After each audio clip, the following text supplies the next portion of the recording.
আমরা অনেক সময় দেখা যায় যে নিজেদেরকে অন্যদের সাথে তুলনা করি, কম্পেয়ার করি।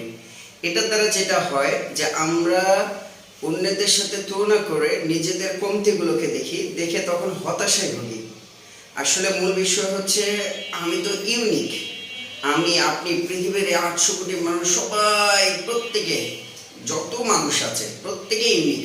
আল্লাহ তাআলা এত বড় কুদরত যে একে তো সবচেয়ে শ্রেষ্ঠ আশরাফুল মাখলুকাত করে বানিয়েছেন, এছাড়াও প্রত্যেককে ইউনিক করে বানাইছেন, একজনের সাথে একজনের কোনো প্রকার মিল নাই। তো এরকম অবস্থা থেকেও আমরা যখন দেখা যায় একজন আরেকজনের সাথে কম্পেয়ার করে যে সে তো আমার থেকে এই বিষয়ে ভালো, ওই বিষয়ে ভালো, তার তো এই দক্ষতার থেকে ওই দক্ষতা ভালো।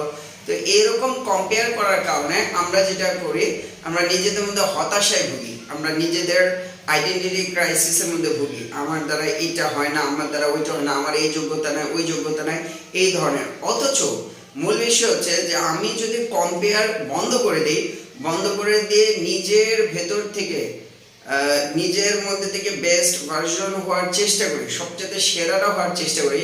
অর্থাৎ আমি কম্পেয়ার করব আমার সাথে, আমি আমার আগের রেকর্ডকে ভাঙবো, আমি নিজের সাথে নিজেকে তুলনা করব। গতকালকে আমি যে স্টেপে ছিলাম, আজকের মধ্যে যেন সেই স্টেপ থেকে একটা ভালো অবস্থানে আসে, এইটার ফিকির আসলে আমাদেরকে করতে হবে। তাহলে দেখা যাবে আমি মূলত মানসিকভাবে ডিপ্রেশনে ভুগবো না।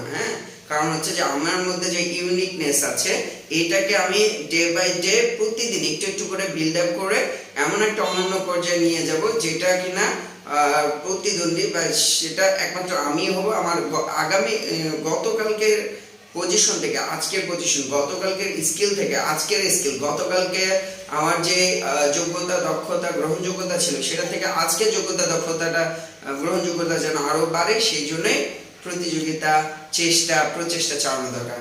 সো আমরা কখনোই অন্যের সাথে নিজেকে কম্পেয়ার করব না, বরং নিজের মধ্যে নিজের যোগ্যতাকে বৃদ্ধি করার জন্য সবসময় চেষ্টা করবো এবং নিজেদের মধ্যে কোন ইউনিকনেসটা রয়েছে সেটাকে কিভাবে গ্রো করা যায় সেই ফিকিরে থাকবো। সো আজকে ভিডিও ক্লিপটা এখানেই, পরে ভিডিও ক্লিপে আবার দেখা হবে।